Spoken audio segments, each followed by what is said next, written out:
आप economic advisory committee है उसका पार्ट रहे, क्या रिकमेंडेशंस आपकी तरफ से गई और क्या इम्प्लीमेंट हुई? पॉलिटिकल सिस्टम या वेस्टेड इंटरेस्ट के मसले मसाइल हैं। पिछले 3 साल इकोनॉमिकली रिजर्व्स पर्सपेक्टिव से it has been a disaster. Regulator है वो आपको एक एफिशिएंट इदारा लगता है, खासतौर पे डिजिटलाइजेशन के पर्सपेक्टिव से? Ideas, introduction, those exist. Problem is the same thing जो कवानीन के अंदर आते हैं, इम्प्लीमेंटेशन।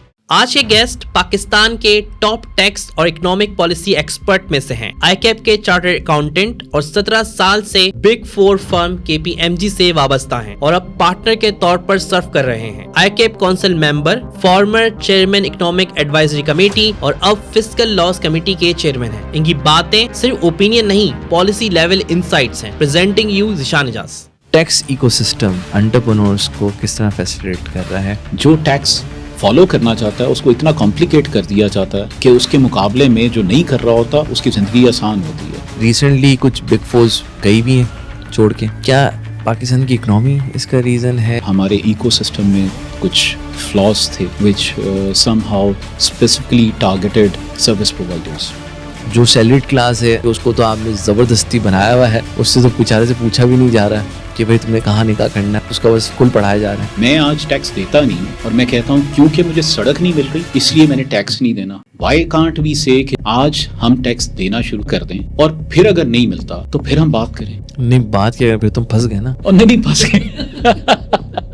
एक ऐसी कौन सी रिफॉर्म है पाकिस्तान में आप समझते हैं कि ये आनी चाहिए? Consistency of the policy. कोई शिकवा है आपको नौजवानों से? If you ask me, positive attitude is the top of the list. इल्जाम तो नहीं कहूंगा मैं, लेकिन हाँ एक तोहमत कह लें कि रेफरेंस से होती है इंडक्शन आजकल। रेफरेंसेस का मतलब ये है कि आपने कॉम्प्रोमाइज किया क्वालिटी पे। हाउ कैन अल्टीमेटली ऑर्गेनाइजेशंस करो अगर मामे चाचे फुफियों के बच्चे सारे आ जाएंगे? आगे बढ़ने से पहले अगर आपने हमारे चैनल को अभी तक सब्सक्राइब नहीं किया है तो हमारे चैनल को सब्सक्राइब करें, वीडियो को लाइक करें और कमेंट सेक्शन में हमें अपनी आरा से ज़रूर आगाह करें। और अगर आपको हमारा पॉडकास्ट अच्छा लगता है तो अपने दोस्तों से भी शेयर करें ताकि वो भी ऐसे इन्फॉर्मेटिव पॉडकास्ट से फ़ायदा उठा सकें। शुक्रिया। अस्सलाम ज़िशान साहब, क्या हाल है आपके? ऑल वेल, अल्लाह का बहुत शुक्र। बहुत बहुत शुक्रिया आज हमें ज्वाइन करने का। माशाल्लाह से आप लाहौर से कराची ट्रिप करके आए और डायरेक्ट हमारे पॉडकास्ट पे उतरे। नहीं, thank you so much. I mean you have come all the way from Saudi. मैं तो लाहौर से आया हूँ। तो टोटल कितना अरसा हो गया आपको फर्म में? More than half of my life. You can imagine 96 में मैंने ज्वाइन किया था और 26 आने वाला। 30 साल होने वाले हैं। माशाल्लाह माशाल्लाह। Exactly.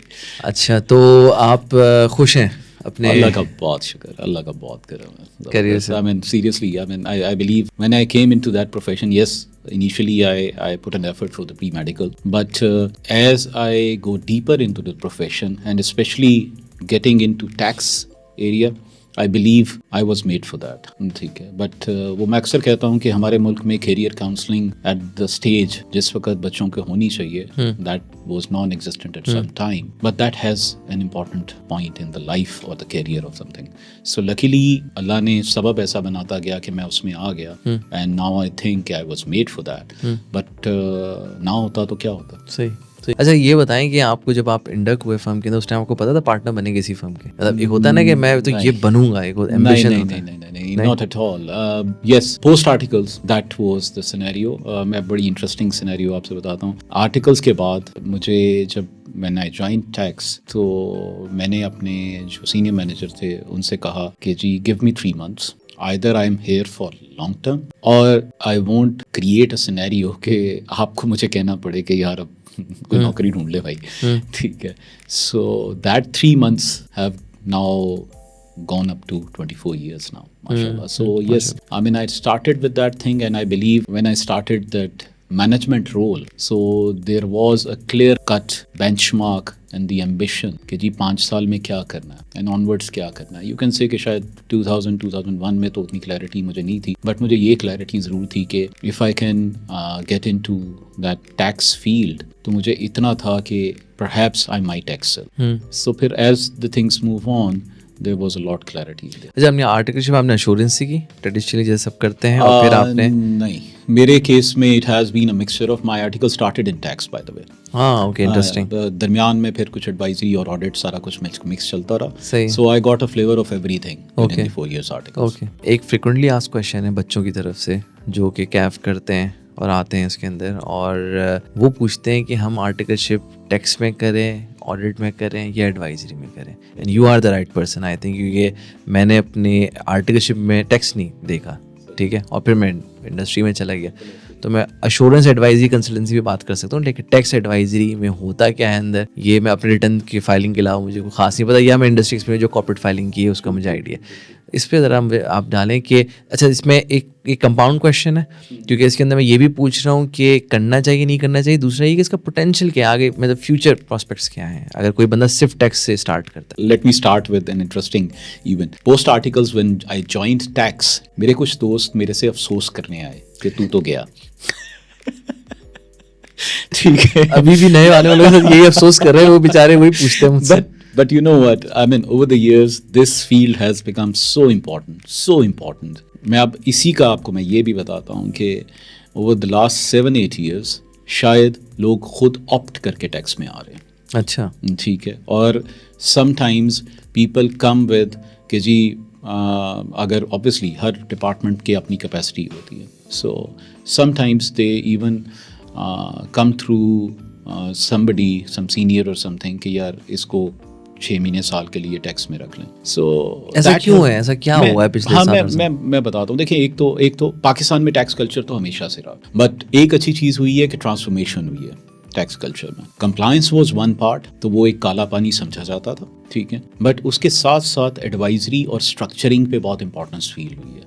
सो यू कैन से कि देयर इज़ एन एरिया जिस पे शायद लोग more I would say want to enjoy. Compliance में आपको डिपार्टमेंट जाना पड़ता है, there is an element of ख्वारी यू कैन से, ठीक है, but other than that now there is an advisory part and structuring, innovation is there, ठीक है।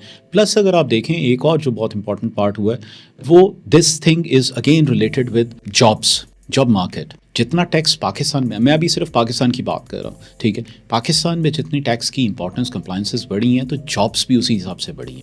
So that's one part.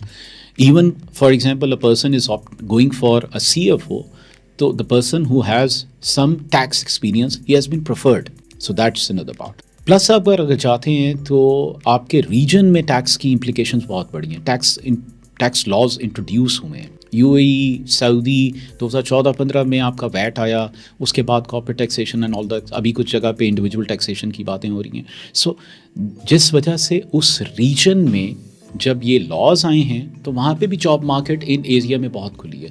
तो people who want to explore their job market outside Pakistan, उनके हिसाब से एक समझ आती है कि yes, if they have that experience that would add up to their profile. So I think that's something else. तो मेरा जहाँ तक ख्याल है, आप अगेन टैक्स, ऑडिट, एडवाइजरी, जो दूसरी बात है, जो मर्जी हो, वी आर प्रोफेशनल। आग जाके whatever effort you put in, whatever department you are, if you are very good at it, that's your recognition. एक डिपार्टमेंट में जाके और ये कहना कि मैं दूसरे डिपार्टमेंट में जाना चाह रहा था, और उस पे फिर आप ना इस डिपार्टमेंट के रहते हैं ना उस डिपार्टमेंट के रहते हैं, whichever department you are, you need to put in 100%। कोई आपको आपकी कैपेसिटी बिल्डिंग से तो नहीं ना रोक सकता। अगर आप टैक्स में चले गए हैं या ऑडिट में फॉर एग्जाम्पल चले गए हैं, आपको एक डिपार्टमेंट में रह के, टैक्स में रह के फॉर एग्जाम्पल, कोई नहीं रोकता कि आप फाइनेंशियल स्टेटमेंट्स नहीं पढ़ सकते, कोई नहीं रोकता कि जी आप फाइनेंशियल स्टेटमेंट्स की डिस्क्लोजर्स और सारे स्टैंडर्ड्स पे स्टडी नहीं कर सकते। So this is something, if you want to add to your professional grooming, that's your choice. So I believe all departments, the crux is how much effort you put in. Okay. और दिल से कितना enjoy करके काम करते हैं, that's very important. अच्छा, अब आप क्योंकि KPMG के पार्टनर हैं, और KPMG पर इल्ज़ाम तो नहीं कहूँगा मैं, लेकिन हाँ एक तोहमत कह लें कि रेफरेंस से होती है इंडक्शन आजकल, क्या है सिलसिला है? This is not the first time this question has popped up. I am not the first person जिससे ये सवाल किया जा रहा है। मैं सिर्फ इसका जवाब अक्सर ये देता हूँ, ऑर्गेनाइजेशंस में अगर रेफरेंसेस पे काम होते तो ऑर्गेनाइजेशंस ग्रो करेंगी। रेफरेंसेस का मतलब ये है कि आपने कॉम्प्रोमाइज़ किया क्वालिटी पे। How can ultimately organisations grow अगर मामे चाचे फूफियों के बच्चे सारे आ जाएंगे? तो दैट्स अ परसेप्शन. मैं अक्सर स्टूडेंट्स को कहता हूँ फॉरगेट अबाउट दोज थिंग्स. ठीक है, मैं अपनी एग्जांपल देता हूँ. मैं विदाउट रेफरेंस आया था. If you allow me I share. मेरे अपने very close relatives are not in KPMG. ठीक है, I can give you those references. You can get it verified. The reason being they were not up to that FTS. I'm the office management partner Lahore office. So this is what it is. So when you set a standard, organizations, institutes में you need to follow that. बाकी gossips और वो सारी चीज़ें अपनी जगह. अब जैसे मैं आर्टिकलशिप फर्ग्यूसन की है, तो फर्ग्यूसन में इंडक्शन ट्रेनिंग होती है, तो उसमें एक पार्टनर ने बड़ी ज़बरदस्त बात की जो मेरे दिमाग में उस टाइम अटक गई थी. अब वो पार्टनर नहीं है, उस टाइम वो पार्टनर होते थे, यानी रिटायर हो गए. उन्होंने बोला था we don't hire trainees, we hire future partners, यानी वो लोग जो हमारे साथ बैठ सकें आगे जाके. तो and they have all right to choose the best जो भी आ रहे हैं. और अभी मुनीज़ा से भी डिस्कशन हो रही थी, तो उन्होंने भी जिक्र किया कि भाई अभी जो हमारा हायरिंग, जैसे एक टाइम पे बहुत ज़्यादा नंबर होते हैं, मेरे बैच में 100+ कराची ऑफिस ने खाली हायर किए थे. अभी वो बोल रही है टोटल पाकिस्तान लेवल पे 100 ट्रेनीज आ रहे हैं. इसका मतलब वो टेक्नोलॉजी, मेथोडोलॉजी, इसका इम्पैक्ट भी आया है. तो हायरिंग और जाहिर बात है कि पास ज़्यादा हो रहा है. तो एक डिमांड सप्लाई का भी गेम में वो वाला एलिमेंट भी है. लेकिन रेस्ट एश्योर, जैसे अब अगेन वही बात है कि अभी हमने इन एनी केस जो one phase of the induction है that has been completely outsourced to the third party. उन्होंने बताया IBA is doing that. तो effectively that's also to show the credibility in the process. अच्छा, अभी recently कुछ big force गई भी हैं छोड़ के.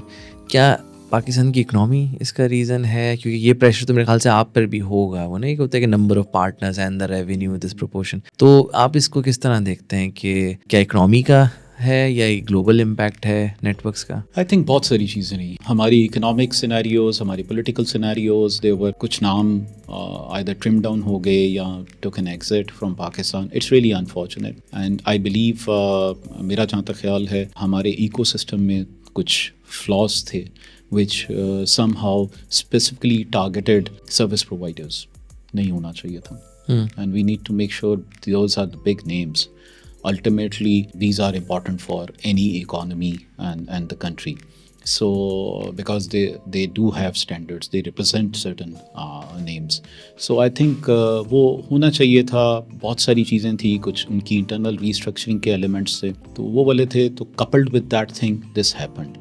But considering our country, our economics, per se, our population and on the ground stats, I believe they will come back, hopefully, inshallah, provided we provide them the right environment. अच्छा, ये बताएं कि आप माशाल्लाह से टेक एक्सपर्ट हैं, आप मुतमईन हैं हमारे टैक्स के लॉस से और सही सब पॉकेट्स को हम सही तरह टैक्स कर रहे हैं, यानी इक्वालिटी है? आपका क्या राय है इस बारे के अंदर, और अगर नहीं है तो क्या होना चाहिए? I mean, that's a very important question. एक इसका जवाब ये है, I'm not happy with that.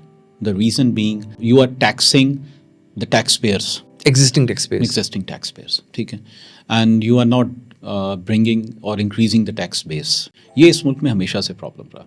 So यहाँ तक मैं बिल्कुल एग्री करता हूँ. All those years past में बहुत सारी कुछ ली गई due to पॉलिटिकल प्रेशर्स और वेस्टेड इंटरेस्ट, उस पर काम नहीं हुआ. मेरे ख्याल में ये नहीं होना चाहिए. ठीक है, हम सैलरी टैक्सेशन की बात करते हैं, कॉर्पोरेट टैक्सेशन की बात करते हैं. Ultimately I am very much vocal on one thing कि जी, ये जब आप बात करते हैं ना टैक्स फाइलर और नॉन टैक्स फाइलर, ठीक है, यहाँ आजकल वो उन्होंने इनएक्टिव और एक्टिव वो वाला कर दिया हुआ. ठीक है, इसके अंदर इनएक्टिव अगर मार्केट में जाता है और वो एक गाड़ी ख़रीदना चाहता है, वो एक्टिव टैक्स पेयर के मुकाबले में लाख रुपया ज़्यादा टैक्स देता है. ठीक है, और वो गाड़ी ख़रीद लेता है. So it's sort of an amnesty. Why? I mean that's wrong. अब वो करोड़ रुपए की गाड़ी ख़रीदता है, उस पर लाख रुपया टैक्स देता है. करोड़ रुपए पे एक्चुअली 29%, 30%, 35% टैक्स देना चाहिए था. तो it's sort of an amnesty. तो हम लोगों ने खुद लूप होल छोड़े हुए हैं. देखें, और फिर अगेन वो जब टैक्स नेट में आता है, वो एसेट खरीदता है, उसके बाद वो फिर गायब हो जाता है. So there are flaws in the system. We should be bridging those gaps and plugging those flaws. ठीक है, so I think that should have been done. दूसरी तरफ अगर आप देखें तो येस, FBR के पर्सपेक्टिव से अगर हम देखें या रेगुलेटर के पर्सपेक्टिव से देखें तो जहाँ पे वहाँ पे पॉलिसी एंगल पे काम कम हो रहा है कि to how to bring in more tax payers into the tax net. दूसरा आई बिलीव टैक्स पेयर्स के पर्सपेक्टिव से, या जो नॉट टैक्स पेयर, जो लोग टैक्स नेट में नहीं हैं, they do everything. Cash economy कितनी बढ़ गई है, they do everything not to come in the tax net. So वो ताली दोनों हाथ से बच रही है, हमें उसको किसी तरह आगे चल के ब्रिज करना है। वी नीड टू एक तरफ facilitate the regulator, more and more taxpayers should be coming in, and the regulator should be making taxation system and the applicable laws simpler to follow. जो टैक्स फॉलो करना चाहता है उसको इतना complicate कर दिया जाता है कि उसके मुकाबले में जो नहीं कर रहा होता उसकी ज़िंदगी आसान होती है। तो कॉस्ट ऑफ डूइंग बिजनेस, अब ये बहुत सारी चीज़ें हैं, basically they ultimately affect the cost of doing business. ठीक है, so I believe it's something. हम कवानीन बहुत सारे बनाते हैं, ठीक है, implementation is a problem both ways. So आपने जो एरिया छेड़ दिया है इस पर तो बहुत लंबी बात हो सकती है, but primarily these are things. नहीं, अच्छा, इस सिचुएशन के अंदर being chartered accountant and the person like yourself with SME as well, subject matter expert as well, हमें क्या करना चाहिए? हम कहाँ वोकल हो, क्या करवाएं, पॉलिसी को कैसे इन्फ्लुएंस करें? क्योंकि मैं समझता हूँ कि हमारी एक जिम्मेदारी है फिडुशियरी कैपेसिटी कि हम इस पे बात करें। हर पाकिस्तानी इस पे बात नहीं कर सकता, हम इन चीज़ों को समझते हैं, हमें बात करना चाहिए। तो हमें कहाँ, किस प्लेटफॉर्म पे क्या करना चाहिए और हम क्या कर रहे हैं एज अ कम्युनिटी? यस, एक तो as an individual we need to be very fair enough कि मेरा जो टैक्स बनता है वो हमें देना चाहिए। वो तो हमसे विथहोल्ड करके ले लिया जा रहा है ना, हमसे पूछ ही नहीं। मैं सबकी बात कर रहा हूँ, एग्जैक्टली, ठीक है, उस एंगल से। दूसरी तरफ अगर आप देखा जाए तो I think we need to get into a dialogue with the regulator. हम जब डायलॉग में जाते हैं ना तो हमारी तरफ से प्रपोजल्स आती क्या हैं? Exemptions, relaxations and that's it. Regulator का पर्सपेक्टिव क्या है? रेवेन्यू कलेक्शन, ठीक है। So point has to be, there has to be a balanced approach ना। उधर से बैलेंस्ड अप्रोच होती है, वो कहते हैं सारा सिर्फ टैक्स कलेक्ट करना रेगुलेटर से। हमारी तरफ से अप्रोच होती है सिर्फ एग्जम्पशंस लेनी है। दोनों तरफ से they need to sit together. जहाँ टैक्स बनता है वहाँ देना है, जहाँ नहीं बनता वहाँ एग्जम्पशन देनी है। मैं just to share an example कि फॉर एग्जाम्पल एक स्पेसिफिक प्रोविजन आज से 3 साल 4 साल पहले उड़ाई गई, उसका कॉरस्पॉन्डिंग टैक्स इम्पैक्ट सिर्फ 10 बिलियन रुपीज़ था।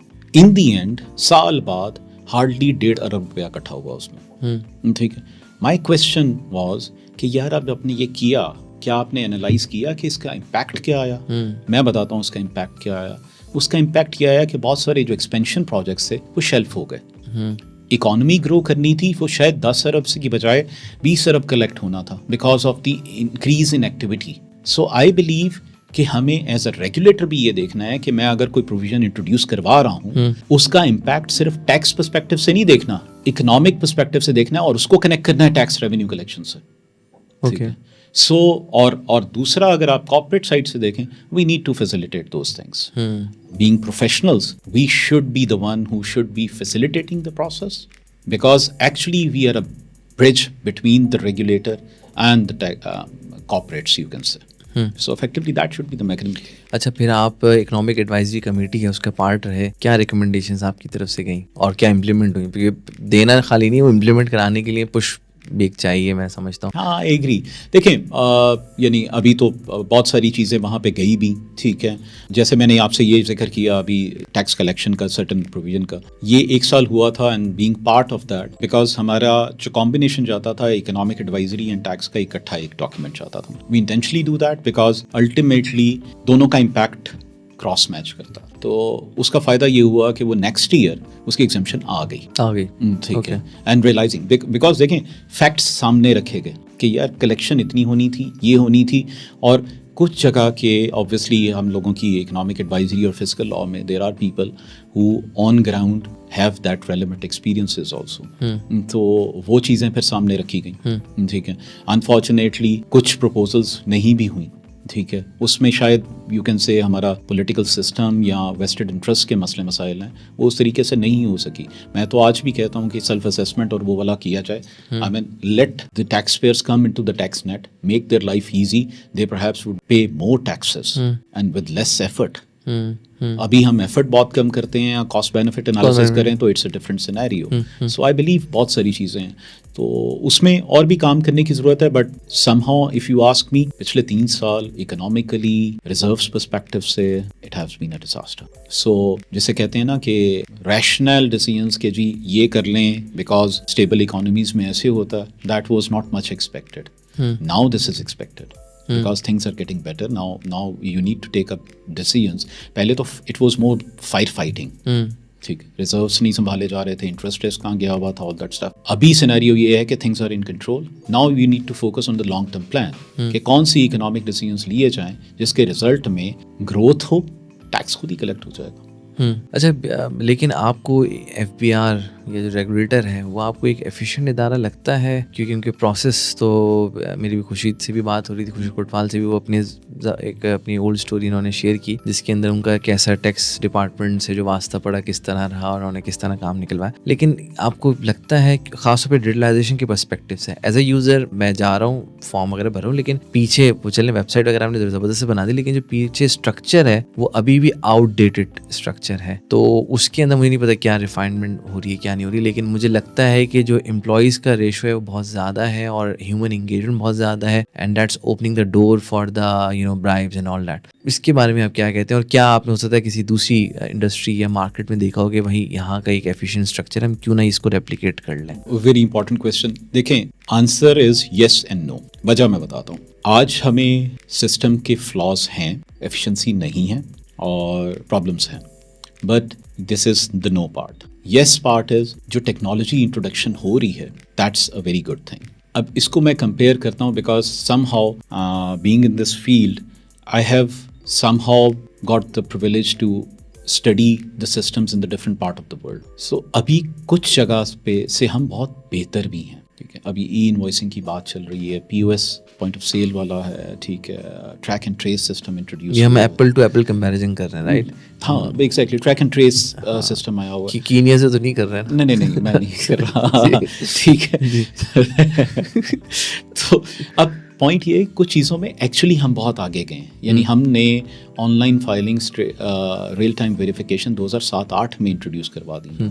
ठीक है, हमने बहुत कम सेक्टर्स में इंट्रोड्यूस करवाए. हमारा इनिशिएटिव कुछ जगह पे बहुत जल्दी था, उसको वाइड स्प्रेड इम्प्लीमेंट करने में हम लोगों की प्रॉब्लम्स रही. तो ideas, introduction, those exist. Problem is the same thing जो कवानीन के अंदर आते हैं, इम्प्लीमेंटेशन. तो हमें आइडिया का प्रॉब्लम नहीं है, हमें इम्प्लीमेंटेशन को इन्फोर्स करना है सर्टन. और अगर फॉर एग्जांपल कोई चीज़ हम इंट्रोड्यूस करवाते हैं ना 2008-9 में, 2014 में उसको शेल्फ नहीं करना, उसको रिफाइन करना है. हम 2014 में उसको शेल्फ करके 2016 में एक और चीज़ इंट्रोड्यूस करवाते हैं, उसकी रिफाइनमेंट में 5 साल लगाते हैं और उसके बाद फिर उसको शेल्फ करते हैं.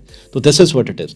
आई थिंक ये थोड़ा सा फोकस काम करने की ज़रूरत है. रोड मैप तकरीबन सब लोगों को पता है, और कुछ ना कुछ इनिशिएटिव्स लेके, specially over the last 3-4 years जो टेक्नोलॉजी पे काम हुआ है, that is something very good. और मेरा जहाँ तक ख्याल है, whenever you talk about that tax evasion and everything, you are 100% right. When these technologies being there, online verifications real time पे हो रही होंगी, तो ह्यूमन एलिमेंट तो ऑटोमेटिकली कम होता जाएगा. So that's there. We are suppose to be somewhere, we are not there, but I think we are on the right track. For entrepreneurs, क्योंकि हम ये एक इकोसिस्टम है, ट्रेंड में भी है, दुनिया इस पे काम कर रही है. और अभी मैं कल भी एक सेशन कर रहा था पॉडकास्ट का, जिसके अंदर एक एंटरप्रेन्योर ने बताया कि यूनिवर्सिटी ने एंटरप्रेन्योरशिप का प्रोग्राम बनाया बकायदा, जिसमें जो ग्रेजुएट्स आएंगे वो एंटरप्रेन्योर्स होंगे. तो ये एक बहुत खुशाइन बात है. लेकिन टैक्स इकोसिस्टम एंटरप्रेन्योर्स को किस तरह फैसिलिटेट कर रहा है? हो सकता है कि ये एंटरप्रेन्योर्स वो लोग हैं जो बच्चे आ रहे हैं ना, जेन ज़ी आ रही है, उनको इतना आइडिया नहीं है. तो आप कुछ इन्फॉर्मेशन शेयर कर सकते हैं कि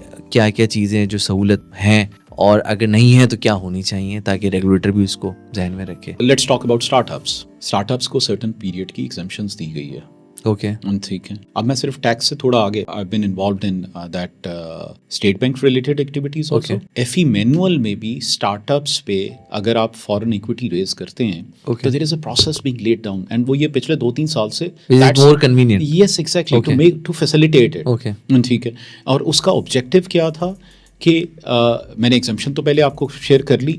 स्टेट बैंक की जो रेगुलेशन आई गई थी, वो इंटेंशनली क्यों लाई गई कि कल को for example if some venture capitalist and any foreign investor wants to invest in a startup, generally they go कि जी there has to be an entity in a neutral jurisdiction, so वो facilitate उसका process जो करने के लिए किया गया होगा, that has been laid down in FE manual. तो मेरा जहाँ तक ख्याल है कि थोड़ा सा हमें एजुकेट करने की ज़रूरत है। It's not a doomsday scenario. ठीक है, टैक्स एग्जम्पशन अगर मेरे पास है, नंबर 1, कितने अरसे की है tax exemption? I think it's 5 years। 5 years, okay। ठीक है, और दैट एग्जिस्ट।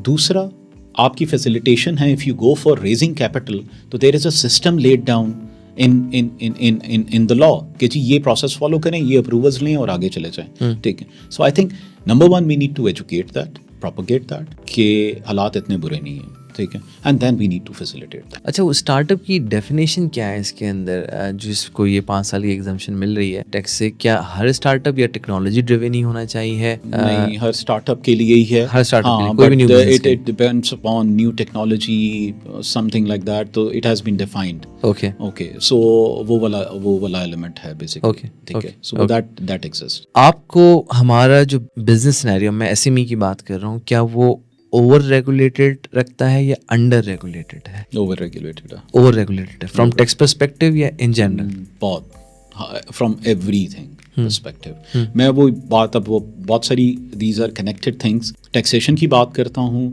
कवानीन 600 है, इम्प्लीमेंटेशन नहीं है। ठीक है, इतनी ओवर रेगुलेशन हो रही है। Make things simple. ठीक है, लेकिन इससे तुम्हारी दुकान चल रही है ना, चार्टर्ड अकाउंटेंट्स की। Over regulated, we are there. This is very interesting. हाँ। मैंने स्टार्ट में आपसे कहा था कि वाई टैक्स, दुकान सिर्फ कंप्लायंस से नहीं चल रही, एडवाइजरी से और स्ट्रक्चरिंग से भी तो चल रही है ना।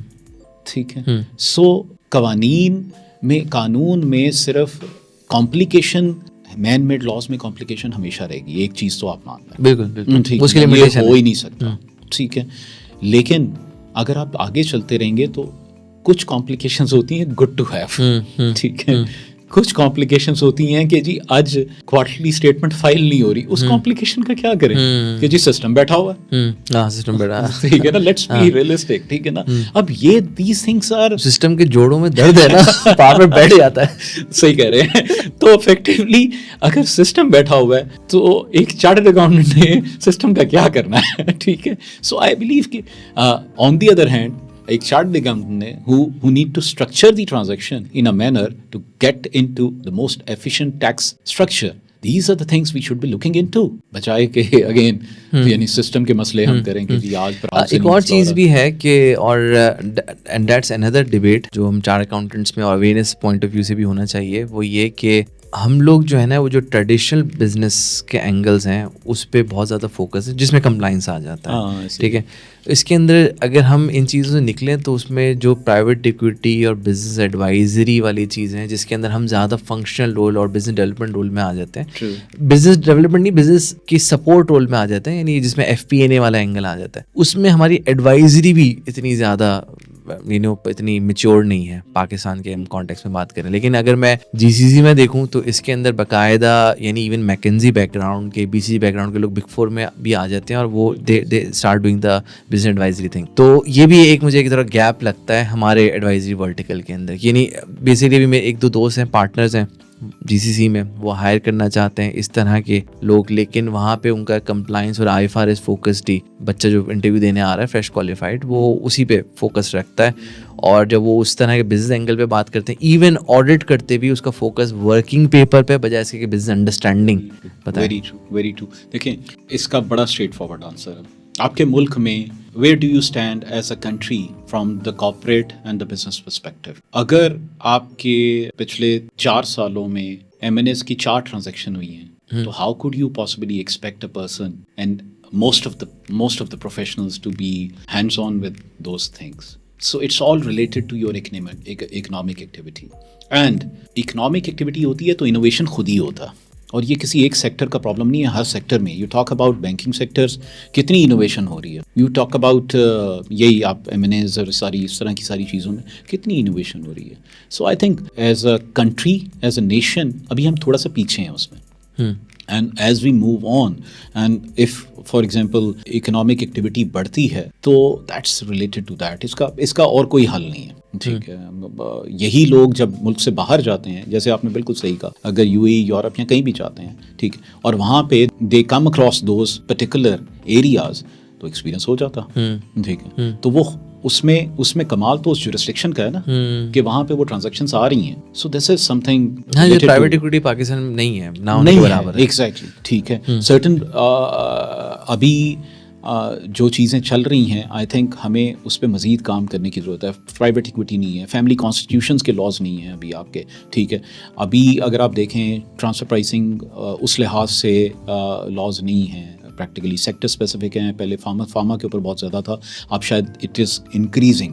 बट अगर आप 15 साल पीछे जाते हैं, आप ट्रांसफ़र प्राइसिंग की मेरे से बात करते हैं, तो we were at ground zero, कहीं भी नहीं थे, ठीक है। आज कंपैरेटिवली हालात बेहतर हैं। फैमिली कॉन्स्टिट्यूशन आई बिलीव हम थोड़ा सा ऊपर आए हैं, but still local regulations are missing. So it depends के we are going through that evolution process, and I have little bit worked closely with SECP also and the State Bank. I think you will be seeing few new regulations coming in a year's time or so. तो वो transformation आप देखेंगे accordingly, फिर उसको उसमें काम करने वाले प्रोफेशनल्स भी यू विल सी दैट। अच्छा, आप क्योंकि आईकेप से भी वाबस्ता हैं, जो कि हमारा इंस्टीट्यूट है, तो उसका क्या रोल होता है इसके अंदर?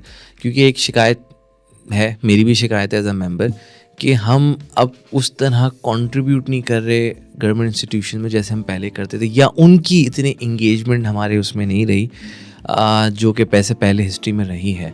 तो ये गैप है, ये मेरी शिकायत है, ठीक है। और इसको हम कैसे एड्रेस कर सकते हैं, और क्या हम वाकई नहीं, सही परसेप्शन है कि हम वाकई इंगेज नहीं हो रहे, वो भी हमसे इंगेज नहीं हो रहे, एक गैप है, और अगर है ऐसा तो फिर हम क्या कर रहे हैं इसके लिए? शायद इंगेजमेंट हमारी उस लेवल की नहीं है जो होनी चाहिए आज की तारीख में, लेकिन हम उस सिचुएशन, वो डूम्सडे सिनेरियो भी नहीं है जो आपने कहा, ओके, ठीक है। विद ड्यू रिस्पेक्ट, पिछले 3-4 साल के अंदर बहुत ज़्यादा काम हुआ है, स्पेशली 2 रेगुलेटर्स बहुत रेगुलरली इन्वॉल्व रहे हैं। यानी हमारी कंट्रीब्यूशन रही है वहाँ पे, हमारी कंट्रीब्यूशन आईकैप, ओके, ठीक है। एक SECP और दूसरा state bank of Pakistan, okay.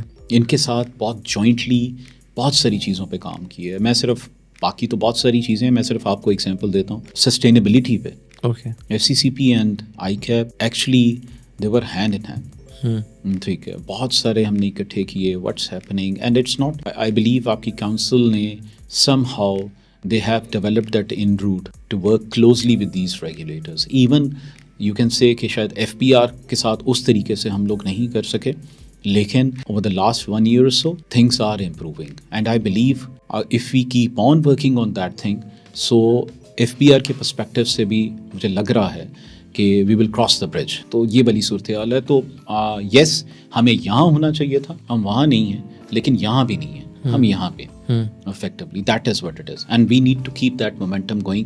जो engagement है ना, जो उन regulators के what is ICAP, that's not the scenario now. Now they know what is ICAP and they value our contribution. अच्छा, एक आम आदमी का सवाल यहाँ पर ये है कि भाई मैं क्यों अपना जो भी हिसाब किताब है वो बैंक में रखूँ, और मैं क्यों टैक्स पे करूँ, क्योंकि मुझे तो कुछ भी, सड़क भी नहीं मिल रही, बिजली भी, मसले, इतने सारे मसले मसाइल हैं। उसको आप कैसे कन्विंस करेंगे आज इन सब सहूलतों के साथ कि नहीं भाई आप एक रिस्पॉन्सिबल सिटीजन बने और आप पे करें, जो आपने शुरू में बात की। अच्छा, जो सैलरीड क्लास है, ठीक है, उसको तो आपने ज़बरदस्ती बनाया हुआ है, उससे तो बेचारे से पूछा भी नहीं जा रहा कि भाई तुमने कहाँ निकाह करना है, उसका बस कुल पढ़ाए जा रहे हैं। तो वो आप बताएं कि किस तरह आप देखते हैं सिचुएशन, कैसे मैं एक आम आदमी को, एक आम पाकिस्तानी सिटीजन को रिस्पॉन्सिबल सिटीजन बनने की तरफ लेकर आऊँ इस सारी सिचुएशन के साथ। देखें, एक तो I mean it's a chicken and egg it's a situation. Difficult good question. हाँ, आप देखें, it's a difficult good question, very good. देखें, it's a chicken and egg situation. मैं एक एग्जांपल देता हूँ जो मुझे अभी ख्याल आया आपके सवाल से, कि if you get into an organisation, not necessarily सारे पर्क्स, तनख्वाह आपकी मर्ज़ी के मुताबिक हो, नॉट नेसेसरीली कल को आप इंक्रीमेंट या बोनस मिले आपकी मर्ज़ी के मुताबिक हो, बट डू यू थिंक कि आप टेबल पे दफ्तर में बैठ जाते हैं कि मैं तो नहीं काम करना, जिन्ना पैसे मिले ने नहीं काम करना? दैट डजंट हैपन, ठीक है। This is your responsibility to get those things done, ठीक है। I believe as a nation, it is our responsibility to fulfill our tax liability, whatever that is correct. ठीक है.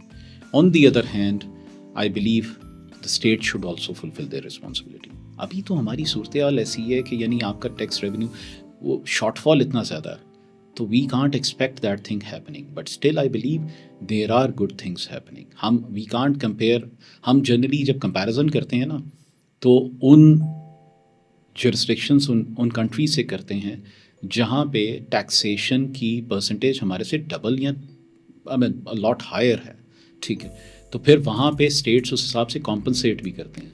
मैं आज टैक्स देता नहीं हूँ और मैं कहता हूँ क्योंकि मुझे सड़क नहीं मिल रही इसलिए मैंने टैक्स नहीं देना. वाई कांट वी से कि जी आज हम टैक्स देना शुरू सारा कर दें, ठीक है, और फिर अगर नहीं मिलता तो फिर हम बात करें. नहीं, बात क्या करें, फिर तुम फंस गए ना. नहीं फंस गए.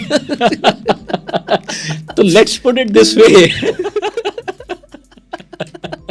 मेरी गल ठीक है, लेकिन मेरा मतलब है एक दफा फंस के भी देख लो ना. आप बिना वजह इश्क करने पर मजबूर कर रहे हैं.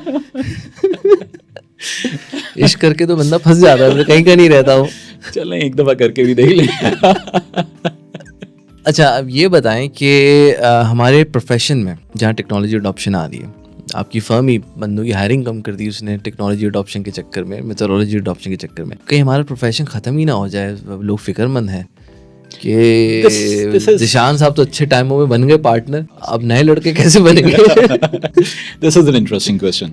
देखें, मुझे एक बात बताएं. एक तो पता नहीं क्यों मेरा अपना पॉइंट ऑफ व्यू ये है कि टेक्नोलॉजी आने की वजह से ट्रांसफॉर्मेशन होती है, प्रोफेशंस ख़त्म नहीं होते. सो एक तो वी नीड टू अंडरस्टैंड कि ये मसला नहीं है. हम पता है क्या, वो एक मैंने कहीं पढ़ रहा था तो बड़ी इंटरेस्टिंग टर्म यूज़ की उन्होंने कहा कि जी we are in living in world of techno panic.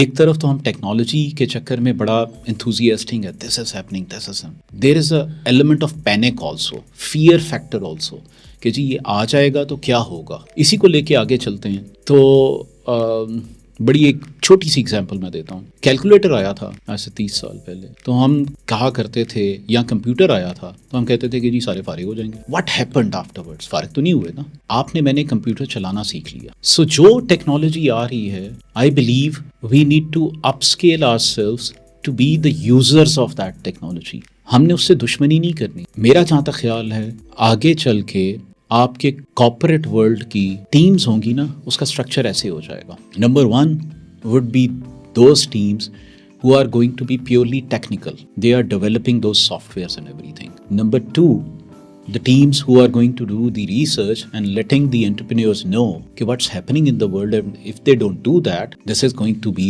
happening as a result. Number 3 are the users. We need to upscale. हमसे कोई ये नहीं कहेगा कि तुम सॉफ्टवेयर बना दो, लेकिन सारे ये तो कहेंगे ना कि यार इसमें यूज करना आता. So it's a transformation, adaptability. This is we need to understand. Profession ख़त्म नहीं हो जाएगा, ट्रांसफॉर्म हो जाएगा. ठीक है, मैं इस पे आई थिंक मैकेंजी की एक रिसर्च पढ़ रहा था, एंड उनकी रिसर्च ये थी कि 2065 तक only 5% of the professions global would be automated. Only 5%. ठीक है, ओके. हमारा टाइम तो अल्लाह का शुक्र निकल जाएगा. ये भी एक बात है. अच्छा, लेकिन मैं इसी को आगे लेके चलता हूँ. ऑटोमेटेड को वो क्या कहते हैं कि जो 5% ऑटोमेट होंगे, उसमें से भी 50% of those professions would still be, there would be a human element involved. ये नहीं होगा कि बंदे फारिग ही हो जाएंगे. So I think अगेन वही बात है कि हमारा टाइम गुजर जाएगा, बहुत लंबी है. We need to transform on a serious note. ठीक है. अच्छा, हाँ. अब आप ये बताएं कि चार्टर्ड अकाउंटेंट्स एक बड़ी नाराज़ कम्युनिटी है और आप को परेशान भी करती रहती है इस हवाले से, शिकायतें कर करके. क्या उनकी नाराज़गी वजह है, और अगर है तो क्या वो चीज़ें हैं जो करनी चाहिए, जिस रिस्पॉन्सिबिलिटी में आप हैं उसके अंदर आपसे एक्सपेक्टेशन है लोगों की? सिंपल सी बात है. तो क्या चीज़ नहीं कर सके, क्या चीज़ आपको लगता है मज़ीद करने की ज़रूरत है? क्योंकि it is a challenging time for the profession. It's not that easy कि हम उसको बोलें कि 2065 तक होगा, चलो चलो भाई अल्लाह खैर सल. तो वो हमें कुछ प्रिपेयर होना चाहिए, इक्विप्ड होना चाहिए उस सिचुएशन के लिए. तो क्या आपके जहन में लाए अमल है? 2 चीज़ें. एक तो मेरा अपना साथी ख्याल है, चार्टर्ड अकाउंटेंट्स नाराज़ नहीं. they have points, we should listen to them. The engagement is the number one thing we should be focusing on. आपका अगर कोई पॉइंट है तो मुझे सुनना चाहिए, ठीक है, यहाँ तो मैं आपके पॉइंट को as far as मैं अदब से आपसे बात कर रहा हूँ और मैं बिल्कुल एग्री करता हूँ, ठीक है, वरना तो कन्वर्सेशन ही नहीं होगी। हाँ बिल्कुल नहीं, मैं ये इम्पोर्टेंट है, यंग मेंबर्स को समझना बहुत जरूरी है, वेरी इंपॉर्टेंट, ठीक है। दूसरी चीज़ ये कि जब हम कन्वर्सेशन में जाते हैं तो या तो आपको मैं कोई चीज़ शेयर कर लूँगा जिससे आपको क्लैरिटी आ जाएगी, नंबर वन। नंबर टू, या मुझे क्लैरिटी आ जाएगी कि yes this is a gap and we should need to work on that. देखें, एज अगर मैं इंस्टीट्यूट की भी बात करूं, काउंसिल में भी बात करूं, तो 100% हरफन मौला तो कोई भी नहीं है, ठीक है, there is always a room of improvement, तभी तो टीम बन रही है। That's correct. सो कहीं मैं आपको क्लियर कर दूंगा कि दिस इज अ सिनेरियो, कहीं मैं सोचूंगा कि जी इसमें फ्यूचर में ये कर लेना चाहिए, ठीक है। Either way the base is engagement, correspondence, discussions and all that thing. it goes without saying अदब से, ठीक है, रिस्पेक्ट से। और मैं I mean being last 4 years, I don't think so कि कभी एक दफ़ा भी किसी मेरे फर्टर्नी मेंबर ने मेरे से इस मामले में लाइन क्रॉस की है। मैं आपको सीरियसली बता रहा हूँ, ठीक है। नहीं ऐसे ही होना भी ऐसे ही चाहिए। तो मैं somehow I am मैंने इतनी शिकायतें रखी हैं आपके सामने। नहीं, you are always welcome sir, ठीक है। and this is something, it's our job to listen to them, where we can address, we should address them, where we can clarify कि इस वजह से ये नहीं हो सक रहा, we should also do that. There has to be a two-way communication going on. तो I think this we need to increase। जो आपने बात की ना कि क्या होना चाहिए, हमें इस चीज़ को और increase करना चाहिए। Communication. There should not be a gap between the two कि आप उधर बैठे हुए मैं इधर बैठा हूँ, ठीक है, और मैं समझ रहा हूँ सब ठीक हो रहा है, आप कह रहे हैं कुछ ठीक नहीं हो रहा, देखें, there has to be a communication going on. बाकी there are lot of things जो कुछ यानी कुछ की, अभी भी बहुत सारा कुछ करने वाला है, जिस कुछ चीज़ें जो कर ली उनको नेक्स्ट स्टेप पे ले जाने वाला। आई मीन आपने तो नहीं सवाल किया, but talking about graduation, visa issues और वो सारी चीज़ें, उसमें बहुत कुछ काम हुआ भी है, ठीक है, but I think we couldn't get to the favourable outcomes. तो आई थिंक अभी उसमें कुछ काम करने की ज़रूरत है। बहुत सारी, जैसे ICW का भी रेसिप्रोकल अरेंजमेंट कुछ बेहतर हुआ है, तो दैट हैज़ बीन अचीव्ड। उसको शायद कंपैरेटिवली अभी उसकी बहुत सारी चीज़ें हमने ड्राफ्ट करनी है, आगे लेके चलना है, तो वो अपनी जगह करनी है। कमिंग, जैसे आपने वो टेक्नोलॉजी की बात की, yes we have introduced in the आपकी एजुकेशन स्कीम वगैरह में, बट हमें उसको रेगुलरली अपग्रेड करने की ज़रूरत है। वो टॉपिक्स हैं कि वो आज मैंने इंट्रोड्यूस कर लिए हैं, 5 साल बाद अगर उसको मैं छेड़ूंगा तो दुनिया बहुत आगे निकल गई होगी, ठीक है। So number one, we need to have a clarity that there would be a transformation and there will be a willingness to change those things, ठीक है। Number two, do that.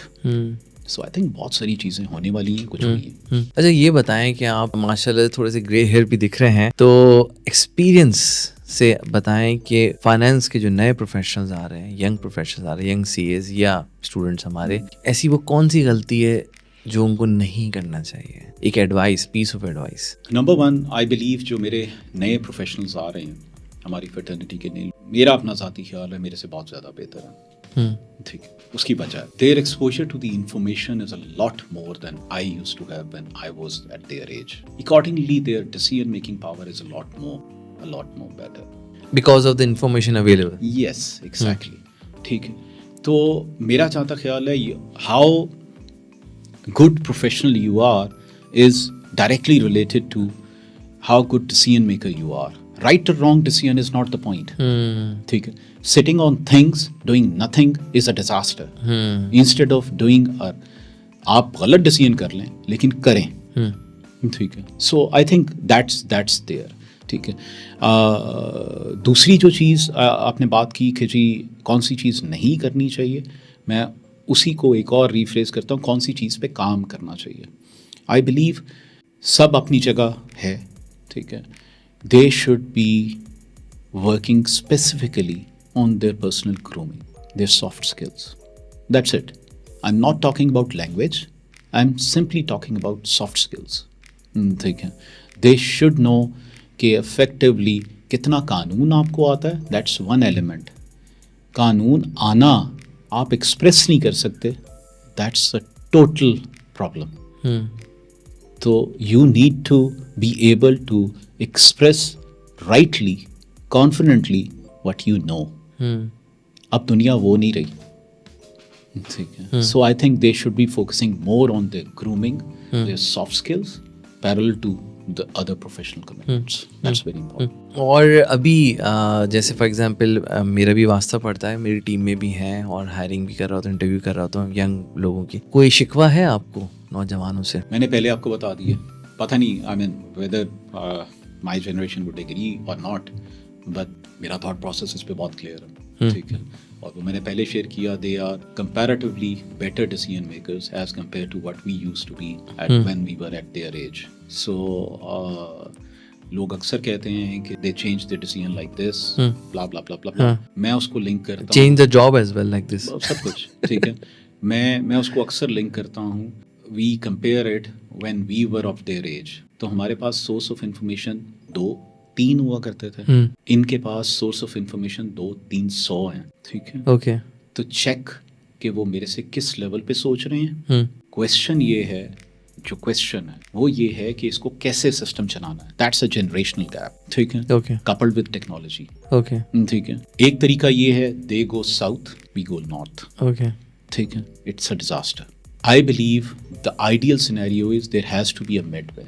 We have that specific experience because of our age and everything. They have that access to the information. The combination is hybrid of two. So that's my belief. अच्छा, एक और सवाल अब है, बच्चों का ही है. वो सवाल ये है कि KPMG ज्वाइन करने के लिए KPMG क्या देखती है एक ट्रेनी के अंदर, यानी हमारे चांसेस ऑफ हायरिंग कैसे बढ़ सकते हैं KPMG के अंदर? KPMG के अंदर तो असेसमेंट का कुछ गाइडेंस अगर आप देना चाहें ताकि वो बच्चे प्रिपेयर होकर आए. सॉफ्ट स्किल्स तो आपने वैसे बता ही दिया है. मैं अगर जनरली बात करूँ, देखें there is a process of test. तो वो तो जो बच्चे को ही गेट्स थ्रू, ठीक. Then it's followed by interview. Interview में the question is who is the interviewer. तो मैं अपना तो आपको बता सकता हूँ, they might be interviewer who might be focusing more on the academic questions. I generally don't. Okay. ठीक है.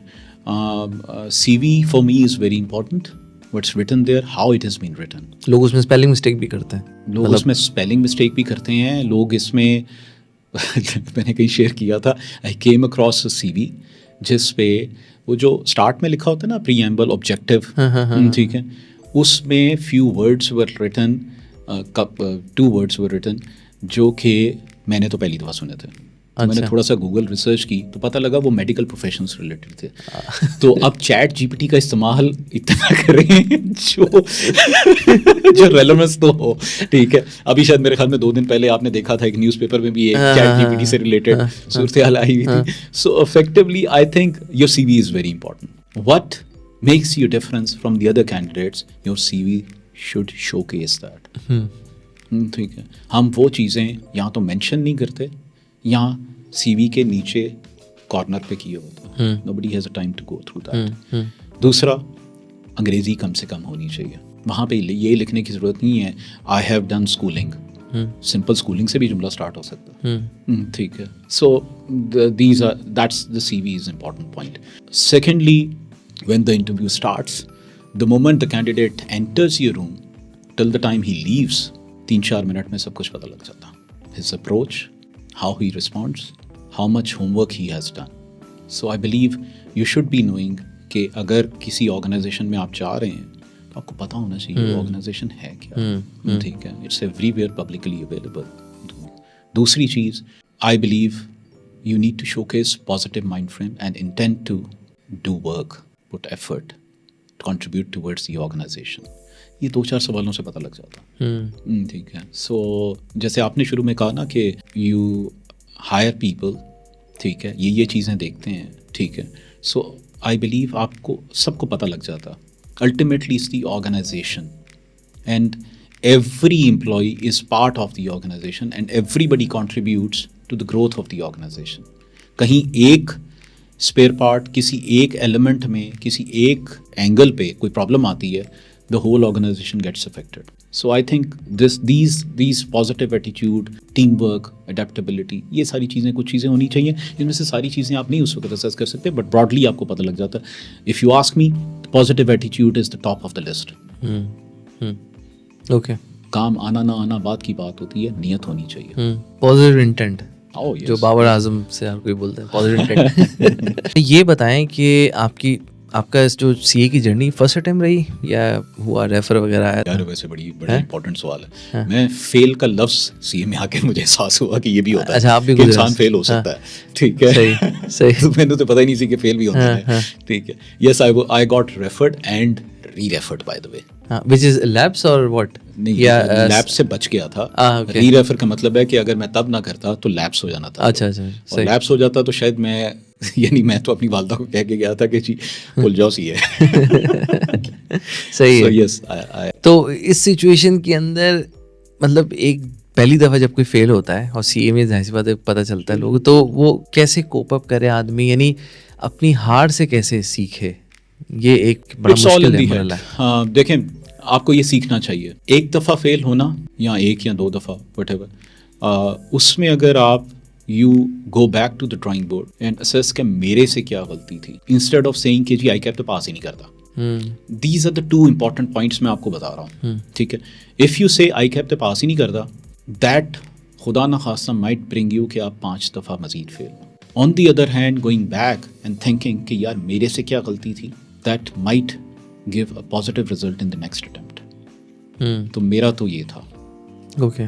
ठीक है. और आई स्टिल बिलीव कि जितनी जल्दी आप इस अपनी शॉर्टफॉल को असेस कर लें, अपना how you have done the paper, कहाँ गलती हुई थी. देखें, कई दफ़ा आपको ख़ुद नहीं पता लगता. Gate engage with the discussions with the teachers जिनके एक्सपीरियंसेस हैं. डिस्कशन ज़रूरी है, और उससे पहले ये ज़रूरी है कि मेरी गलती हो सकती है, ये मानना ज़रूरी है. ये मेरा अपना ज़ाती ख्याल. एक आखिरी सवाल मैं पूछूंगा, वहाँ मैं कंक्लूड करूंगा अपना सेशन, और वो ये कि एक ऐसी कौन सी रिफॉर्म है जो पाकिस्तान में आप समझते हैं कि ये आनी चाहिए? वो रिफॉर्म जेनेरिक भी हो सकती है, किसी किस्म की भी हो सकती है. ऐसी रिफॉर्म मैं जो जवाब दूंगा ये रिफॉर्म है या क्या है, but I think consistency of the policy. Consistency of the policy. ठीक है. रिफॉर्म्स तो कुड बी एनीथिंग, टाइम के हिसाब से चेंज हो सकते हैं. ठीक है.